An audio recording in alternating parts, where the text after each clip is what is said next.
بسم اللہ الرحمن الرحیم۔ ہم سلطان عبدالحمید دوم کے بنائے ہوئے یہ ریلوے اسٹیشن پر آئے ہیں۔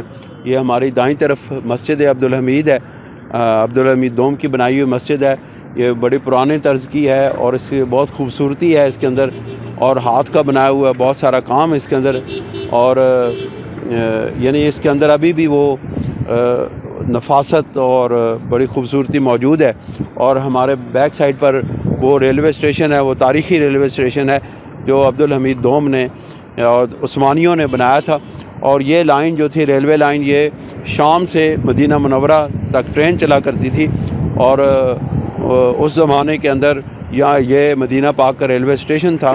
لیکن جس وقت معلوم تاریخی ہے کہ جس وقت بادشاہ اس دورے پر آیا اور یہاں پر جب ٹرین رکی تو انجن نے بہت زیادہ شور کیا، تو اس نے بادشاہ نے اس پہ پابندی لگا دی کہ میرے محبوب صلی اللہ علیہ وسلم کے شہر پاک میں اتنا شور ہوا ہے، لہٰذا چونکہ یہاں پہ لا ترفعوا اصواتکم فوق صوت النبی کا حکم ہے، لہٰذا اس ٹرین کو بند کر دیا جائے۔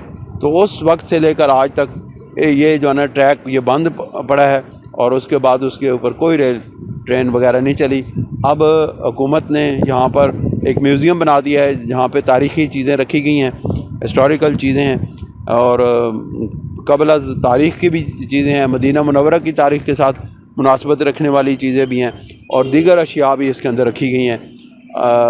یہ بہرحال عثمان بن عفان رضی اللہ تعالیٰ عنہ نسخۃ الاصلیہ محفوظۃ فی متحفۃ قابی استنبول۔ یہ جو حضرت عثمان غنی رضی اللہ تعالیٰ عنہ کا جو مصحف تھا، جو آپ کے آخری وقت میں جو آپ کے پاس تھا، یہ اس مصحف کی وہ فوٹو کاپی ہے، یعنی کہ کاپی بنائی گئی ہے۔ اصل جو وہ مصحف ہے وہ استنبول میں تو کاپی میں موجود ہے۔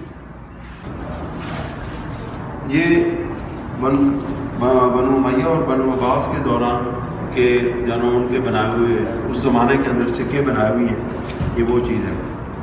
اور یہ تیسری ہجری میں اس میں جنہوں چیزیں جلائی جاتی تھیں۔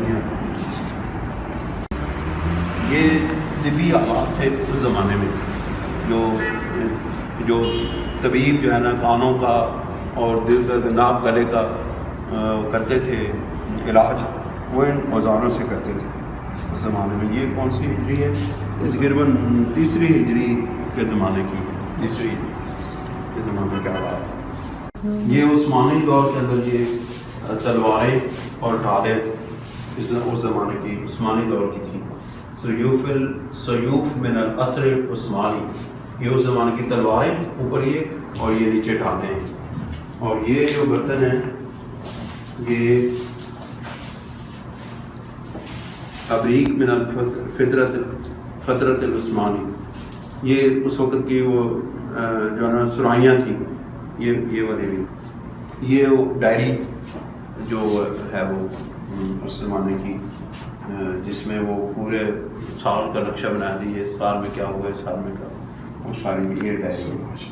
نہ، یہ عمارت مسجد الغمامہ العریش فی بدر خلال العصر، یہ بدر کے اندر جو مسجد عریش ہے اس کی جو دوبارہ تعمیر ہوئی تھی، تو اس کا یہ پتھر ہے، یہ دور عثمانی میں سن 1031 ہجری میں لگا۔ یہ مسجد عریش کے اندر یہ پتھر لگائے گئے، یہ دونوں، یہ وہاں سے اٹھا کے لائے۔ یہ قہوہ بنانا ہے، گرائنڈر، کافی گرائنڈر۔ اب یہ نہیں پتہ یہ کس زمانے کی، یہ چکیاں ہیں گرائنڈنگ اسٹون، یہ چکیاں ہیں جو ہے اس میں آنکھوں کو اور منہ کا بنایا گیا نقشہ۔ یہ بھی بت بنائے گئے تھے، یعنی کہ اس زمانے کے بت ہیں جن کی پوجا کی جاتی ہے۔ یہ قبل از اسلام کی یہ صنعتی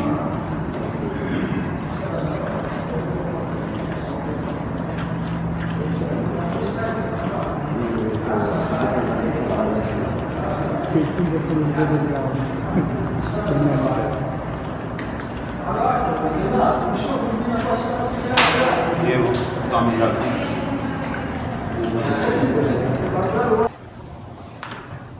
یہ سابقہ مدینہ منورہ کی سابقہ تاریخ سے بھی پہلے یہ حیانی تحریر ہے.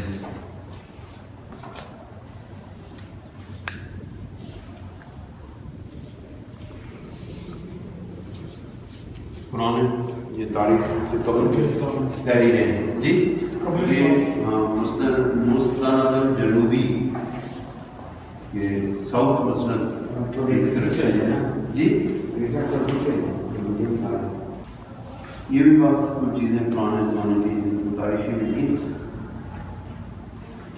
ادوات میں صنع انسان کی قدرت ماقبل تاریخ یہ تاریخ سے قبل بھی یعنی قبل از تاریخ کی چیزیں ہیں یہ یہاں پہ موجود ہیں. یہ نبی کریم علیہ السلام کی ولادت سے پہلے کے زمانے کی یہ کچھ نمک دانی ہیں یا اس طرح کی کچھ چیزیں. یہ بھی پہلے آپ کی ولادت سے پہلے کے زمانے کی یہ برتن ہیں. یہ ساری یہاں چیزیں جلائی جو کٹاریاں ہوتی ہیں سونا جلانے کے لیے یہ سونا بنانے کے لیے کٹاریاں اس طرح کی چیزیں.